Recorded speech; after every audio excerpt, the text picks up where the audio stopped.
Tech Icon Spotlight, where we celebrate pioneers shaping the future through technology. I'm your host Sheetaloval Acharya, and let's welcome Mr. Arpan Shah, who is a dynamic leader driving digital transformations and building high-performing global teams. Hi Arpan, welcome to our show, and it's really a pleasure to have you on our show today. Thank you. So Arpan, let's begin your journey from your very first role to till your current role, what you're doing, and what are your roles and responsibilities. Yeah. So I started my job somewhere around 2002, and it was kind of a dramatic because it was my senior's company. He just opened the company, and I boarded the train from Indore to Bangalore. It was a startup in 2002, and it was a fiber optic company. So it was a very entrepreneurial experience because we were 3 people and we started our business while I was not investor, but I was the first employee for him. So I did all different kind of work. We sold our services, I executed the services. Later on, I also played a role of how we can grow a team. So within an hour, like within 1 year, I built up a team of around 25-30 member team. And that is where most of my life lesson came from. After that, I joined a couple of telecom company. That time telecom was very much growing sector in India, and I ride that wave. In 2007, I joined one of the leading IT company, and I was doing the product engineering there. There where I have learned what is software development, how to maintain quality, how to develop a world-class product. And one of the very leading product development OEM vendor was our customer. So that is where I have learned how to deliver a high quality product, which is sustainable, which is scalable, modern, as well as at the same time how we can build some framework where team can develop those reusable components for customer. So somewhere around 2014-13 I came here in Canada. 2014 I joined another IT company here in Canada serving oil and gas customers. And that was really learning experience from jumping from product engineering to oil and gas. And that is where I started learning that technology is moving so fast and how we can build an enterprise level technology, build with innovation, and it remains scalable. That is where the data sector was growing very fast. A lot of innovation happened in the data region, and I started learning how we can exploit the data for solving some of the customers' problem.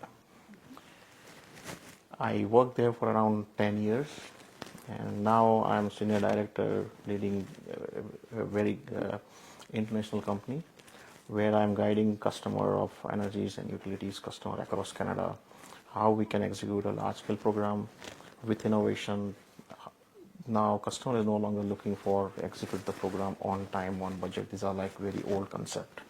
Now customer is looking for what more we can do. That is where the innovation and Gen AI, cyber security and data related product comes in. All of those were always part of IT. It is not new. They are evolved now. They are more accessible now. One of the other things along with that has come up is agility. How fast we can do those things, how innovatively we can do this, how we can think outside the box and can make it available for customer. That is what customer is really looking for. And my role here is to build a transformation, IT transformation, digital transformation, adopt new technologies, and at the same time solve customers' customer problem. Not customers' problem, but customers' customer problem, and customer's problem, right? And that has given me a different perspective that when we are dealing with IT, IT is no longer an enabler. It is a business. But it is a business to solve customers' problem, right? And that's what I believe, that if we are able to link the IT with what is the purpose customer is trying to do, and my job is to make those purpose aware to my team so that we are all aligned when we deliver the programs. So that's in a short about me. And that's been a wonderful journey, starting from like working with a startup, then to telecom domain, and then to energy. So with all these domains, how do you think you have evolved as a leader all these years? So initially couple of years I have struggled a lot. When I say struggle a lot, there are a lot of learnings on the ground. I climbed to the pole in telecom. I dig the ground for splicing the fiber and digging the fiber. So basically, I laid the telecom network for Indian companies, and that has given me a life lesson: how to deal with people, how to build a high-performing team. Many times, a lot of high performers, team member, sometimes they may not perform well, right? The reason is not that they are not capable. The reason may be something different. So as a leader, my job is how I can give that space to them so that they can recover, perform again well. There is a time I also learned that you may not be the smartest person in the room. I also learned, and some of the example is I cannot solve all the problem. I as a person cannot solve the problem. Anybody cannot solve all the problem. How I can bring the team together to solve some of the problem. If problem does not exist, our job does not exist. So problems are there. My job is how I can enable my team member, make them tool available, train them, teach them, coach them, mentor them, so that the problem can be solved. So those are my initial learning, and in addition, as I was saying earlier, right, the how to maintain quality. What is the meaning of good quality product when it comes to software? Right? And those are some of the initial learning, and that has given me a perspective that how I can build a small team, I work with a small team, as well as can scale up to the large scale. So in some of my previous job, I was having around 600 member team, and when the team is bigger, your perspectives are different because. And I will narrate one of the example that one of my junior actually taught me, and he said, if you do all the work, then what is my job? So now it is your time to move ahead. You just coach me, I will do that job. You need not to do that job now. And that was an eye-opening for me. So I believe in continuous learning, and I think many times our junior teach us more than what our senior teaches. Strategy is another thing that now I'm driving from last 5-6 years. Whether it is a go-to-market strategy or a growth strategy or a delivery strategy. The whole idea is how we can deliver a program with a good customer experience. And that evolves around build the strategy, evolve the strategy, refine it, and then further execute it. At the same time, when this whole technology got evolved, right, the adoption is one thing that I learned, and adaptability is very important. Automation, data, cyber, everything was there earlier, but now they are becoming more prominent in today's world. So even if I have like 20-25 years of experience, I can't say that just because I have experience, I will lead the team. A lot of the junior people are now learning those technology faster than us. And if we want to really understand their perspective, we need to adapt. So adaptability is another thing that I learned, and continuous learning is the way of how I can adapt the new technology. So these are some of the things now I'm getting evolved to startup to, let's say, more organized enterprises and scalable companies. Right, so I think it's been a great learning throughout your career journey, and I think that's the quality that every leader should have, like ever evolving and ever learning based on the evolving landscape that we have in tech. You talked about high performing team. So what do you basically look for when you have to form a high performing team? What qualities you look for in your team members, like other than the technical skill sets? Of course.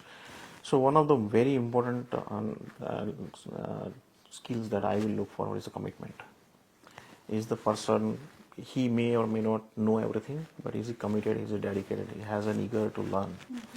Because if those personality traits are there, rest all we can implant into them. Second is a soft skills, very important nowadays, and more than a soft skill, I would say an articulation skills. How we can articulate the problem to our customer actually decides whether it is a small problem or it is a big problem. Right? Sometimes the problem are smaller than what we think, but it is the way we articulate to them. So articulation is very important for me. I look towards those skills very highly, other than technical and functional skills. The last but not the least, what is more important is the person really understand the purpose of this team, that what are we trying to achieve, and is able to link herself or himself with that purpose. So purpose driven objective, if he or she is able to strike it out, for me it is a big win, because now I need not to tell them to align, they are already aligned because they know the bigger purpose. Definitely. So yeah, some of those things I would definitely suggest the junior or the leaders who are learning to look for those skills, because that will build a very high performance team. Definitely, I think those are the much needed skills that every team should have. Now, you mentioned about a very good thing, articulation to customers. So, kind of like to know, are there any specific challenges when you deal with customers, especially in the energy sector? What is your experience? So, a lot of the IT people, I will specifically talk about IT people. Uh, we have learned technology from college days. In most of the IT people during the college and then after also, we call techies. We are interested in technology. And when we go in front of customer, we explain the technology. Now, many of the customers, they may or may not aware about technology because it is getting evolved. Some of them are not saying that all customers are not technology savvy, they are super, but many of them, they do not understand technology well. And more than I would not say understand well, they are not able to correlate the technology with their business problem. And our habit is to articulate everything into technology. And that's where the gap appears. So, for example, when customer asks me what are the 3 challenges you face, right? Most of the time we say that, oh, architecture is very complex, this program is much bigger and there are a lot of integration. It is of lesser use to customer. If we are able to articulate how it will impact their business processes, they will be able to correlate better. If you are able to say that, oh, because if this process is not working because of this architecture, you will not be able to send bill to your customer on time. Now we are able to talk his language because he has appointed us for an IT, but to actually solve his customer's problem. So if there is a gap between them, and I would say that articulation plays a bigger role there. How, if you cannot, and I still believe if you cannot teach a technology to the 6-year-old kid, if you cannot articulate that way, you are actually not articulating the problem well. So I would say keep it simple. Look at from the customer's perspective what he or she is thinking, or what he or she has to explain to their customer. That will solve a lot of problems. And that's a wonderful concept of articulation, like explaining the things the way they understand. Correct. Now, talking about, like, you are in a very high paced tech landscape, and given the competing priorities in day-to-day work, how do you kind of decide on which one to pick first? So 2 things. In this world, we serve customer. We build technology for customer and their usage. So every decision that I take in terms of priority, the center point is the customer. If we are not able to solve customer's problem, no matter what we do is of no use. So the first priority is like, if I have to choose between 2 things, I would look towards which will help the customer most. That is the first set. Second, there are a lot of the things where if I can leverage my team, I will get more insight with the data if they do more analysis for me.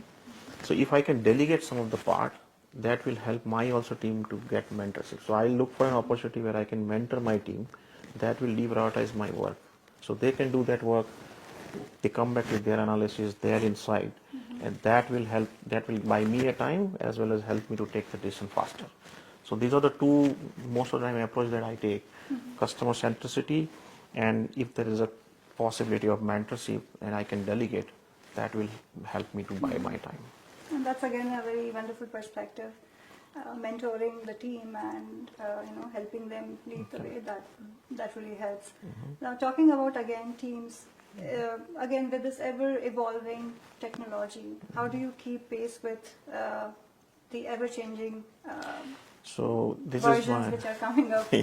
every day? So these are like my stated unstated rule. Every day, half an hour, I learn. I learn random things. I learn the things which is relevant. So 8, 10, maybe 15 years ago, data has started evolving.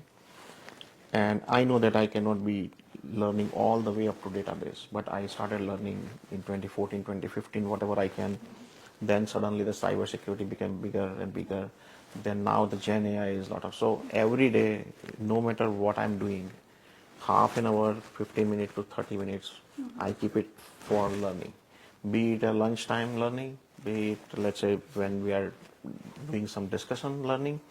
But I prefer three ways of learning. Devote 30 minutes every day. Reading, of course, nowadays we all read on computer, but reading. The second one that I found is a discussion. So I pick up some of my seniors, my juniors, start talking about technology.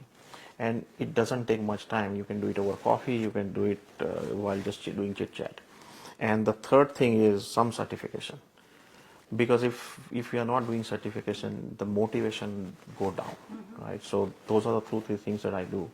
But continuous learning is only the way move forward. That's what I learned.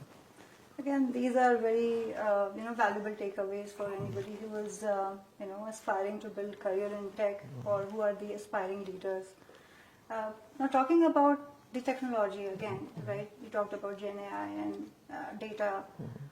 How do you see Calgary as a whole, which is more energy centric? How do you see the companies embracing these changes?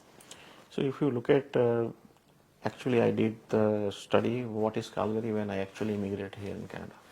So if you look at the location of Calgary, it is a fantastically placed location. 1 hour from Seattle. It is an MST, so it is 1 hour difference with CST. So you are actually in the Houston time zone. 2 hours from Toronto, which is EST time zone. And you are like 1 hour ahead of Vancouver time zone. So you have an ability, Calgary has an ability to tap all of different kind of a time zone, and we are in the center. Second, there is a good universities exist here. So there are a lot of kids who is coming out of as a STEM program and as a technology program. And always if I compare it, and if I look at back home in India, Bangalore became IT capital because of the talent that came out of the college and universities and everything, right? And then it started attracting the talent across the country. Same thing Calgary can be. It can become an innovation hub. That is what my perception was when I came here, and I'm happy to see that it is happening.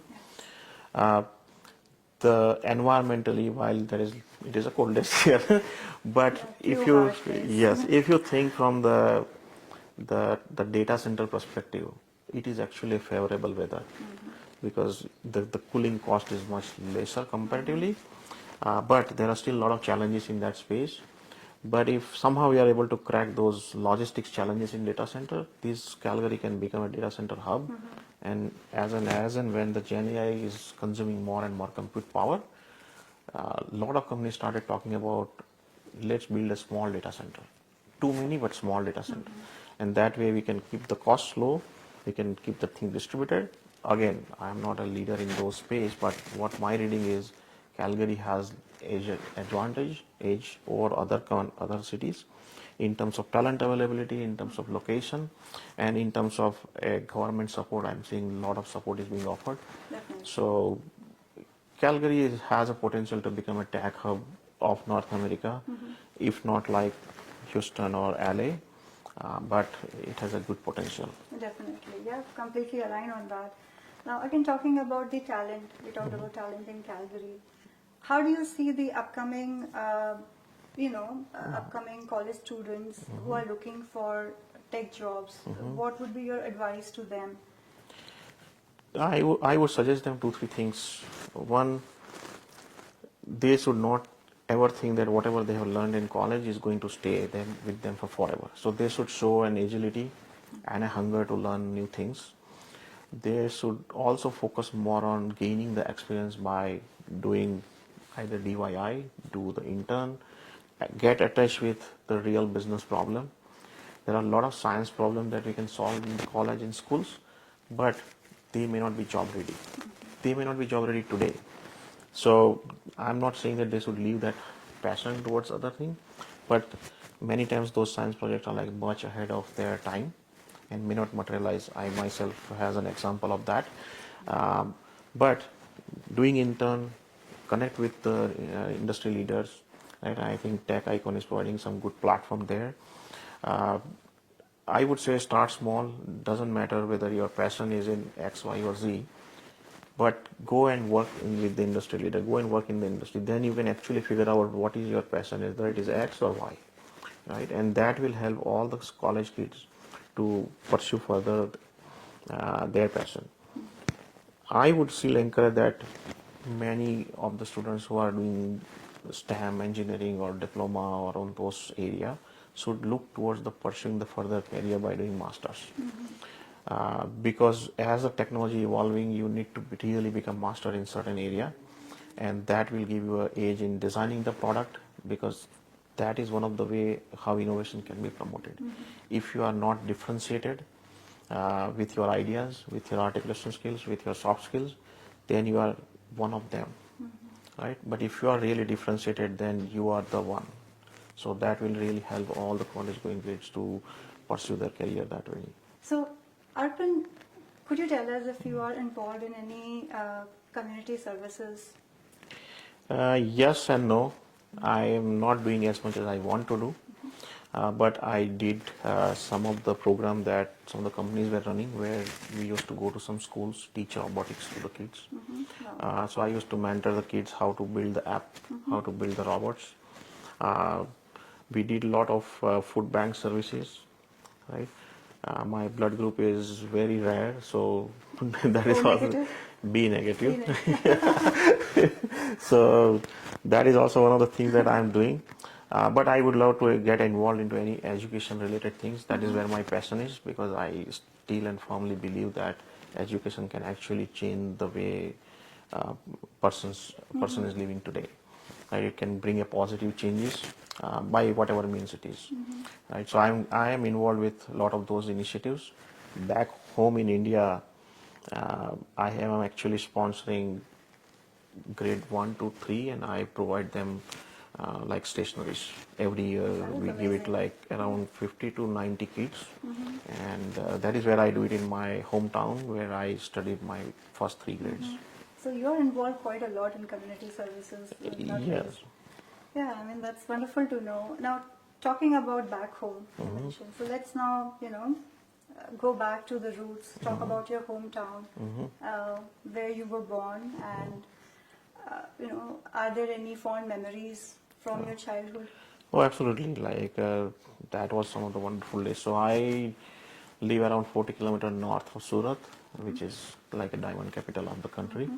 And I lived my life, I born in this very village called Velasha. At that time, the population was around 1500 to 2000.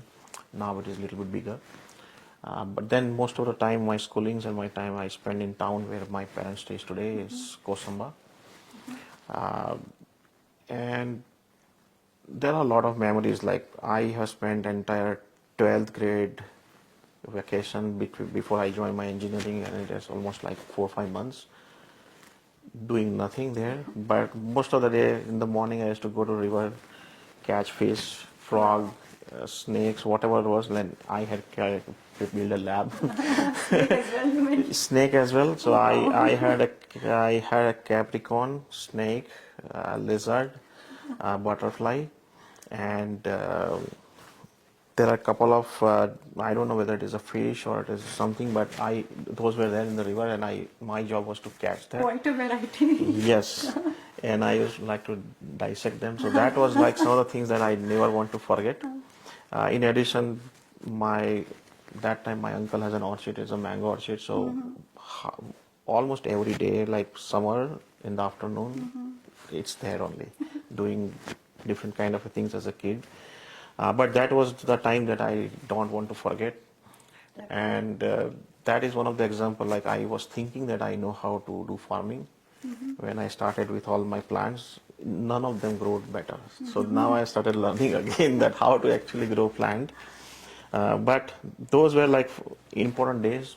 And when I came to my town where my parents stays today, so I used to cycle like around 10 kilometers every day, like up and 10 kilometers down, Wow. just to attend the basketball classes. But those were like very interesting day, has teach me a lot of lesson of how to live a disciplined life, how to remain committed and dedicated. There are a lot of adversaries. There was no road and other things. I would not say I was poor and other things. I was like not well settled, but I was. If I would not have done the hard work that I had done, I would not have been here today. Definitely. So my story is not like I was a poor kid and I did a lot of things. It was not like that. But I was not also wealthy. So my mother has like 5 buffaloes, and that is how we grown up. We had abundance of mangoes and gooseberries and chiku and variety of other things.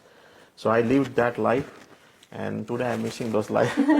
But yeah, that was an interesting era at that time. Yeah, but I can still see a lot of fruit plants in your backyard. So Yeah, you're still that is trying to maintain no, that is that. still my passion. I still want to grow mango here in this. And you're trying already. Yes. Oh no, that's. I think those are all very fond memories that each one of us definitely we carry throughout our life, and all the lessons that we have learned definitely makes a difference in the personality that we are today, for sure. Uh, Now talking about from your childhood days to your college days, could you please tell us about your education and what type of student you were during that time? So I was always a studious, and I was always like first two, three rankers.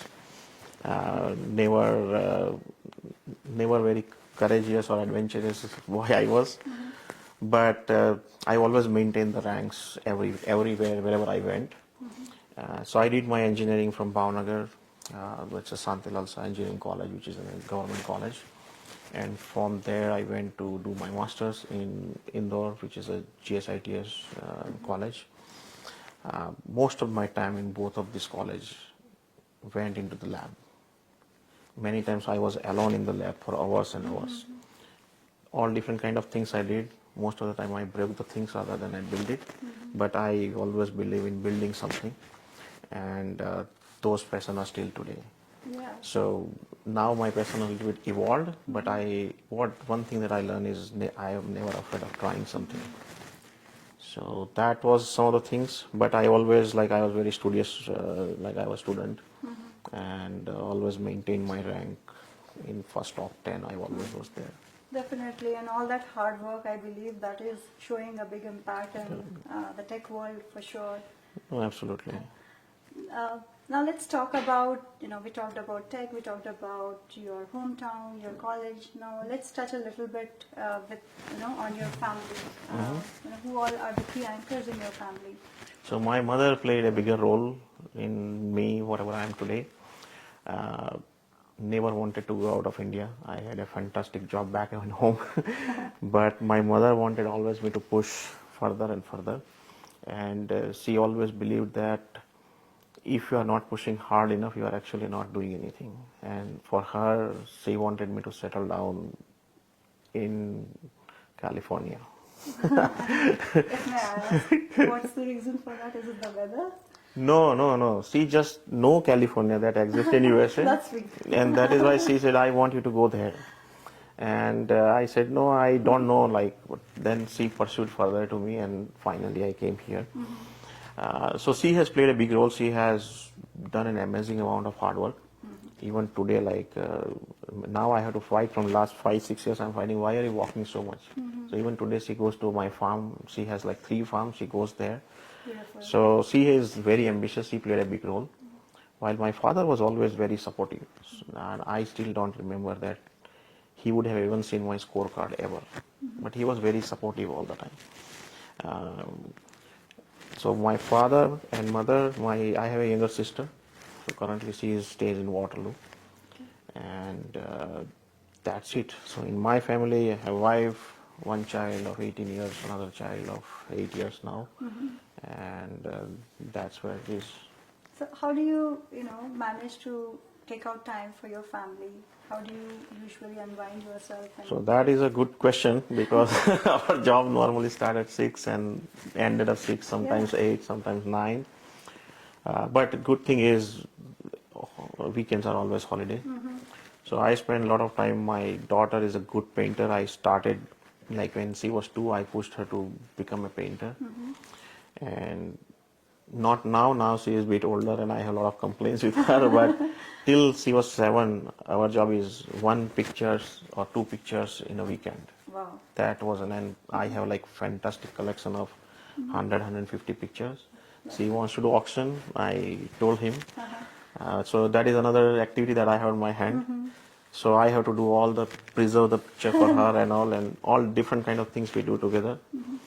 My son is a professional swimmer. So most of the time, it is my duty to take him, come back, stay there wherever he is doing. So at some point he was swimming around 10 to 11 hours a week. and it was like very tiring. We start at 5 o'clock, we used to go to some place to do the swimming. And that was a time that I got a lot of time with my son. Okay. But now he's in 12th and he's independent pretty. He don't even ask me. But weekend is where I like cooking, so many times I cook. I like gardening, and that's Wow. where I spend my time. And most of the time my daughter likes doing all those works with me. So that is something that we spend time, and most of the Indian family, our family time is like put together.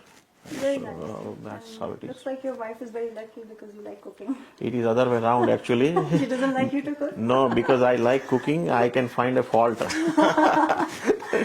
wow. But That's a good one. during the college, like I learned how to make South Indian. I'm vegetarian, so all vegetarian food I can make, like South Indian, North Indian, Gujarati food, and Maharashtrian food. I am fond of making all different kind of foods.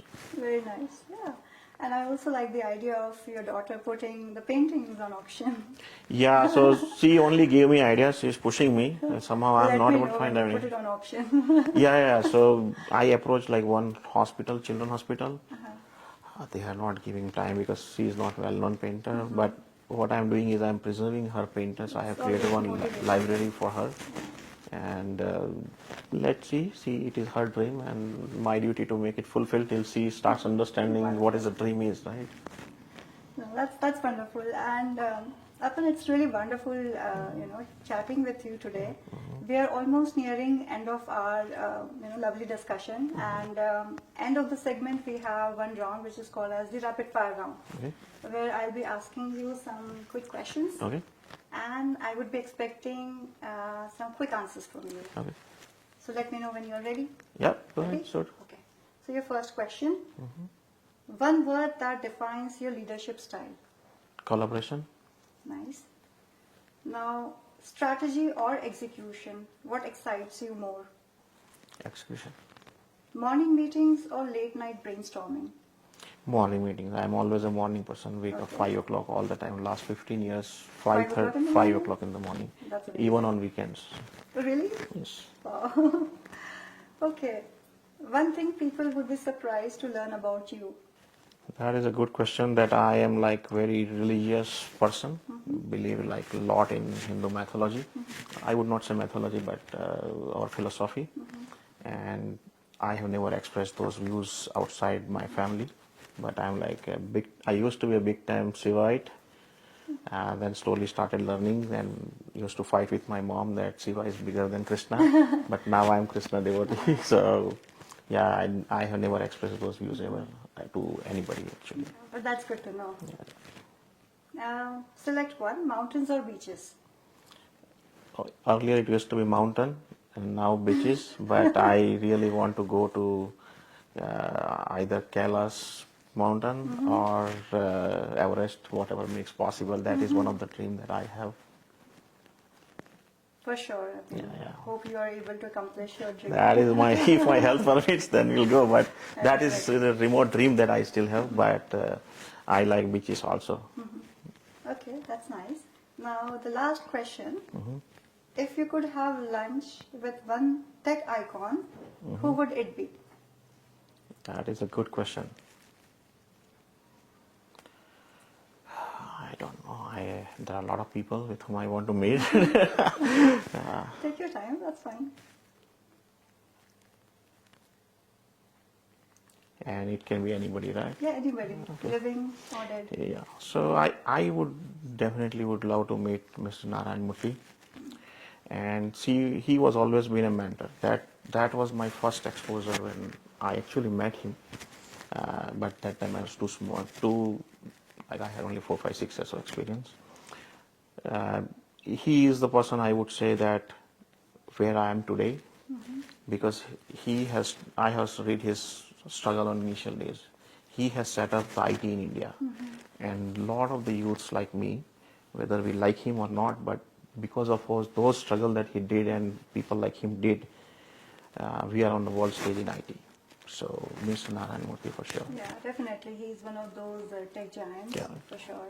You really played well, Arpan, and with this, we are wrapping up our wonderful discussion. And once again, thank you so much for being on our show and taking out time for us. Thank you for having me. It was a wonderful meeting with you. Thank you. Thank you.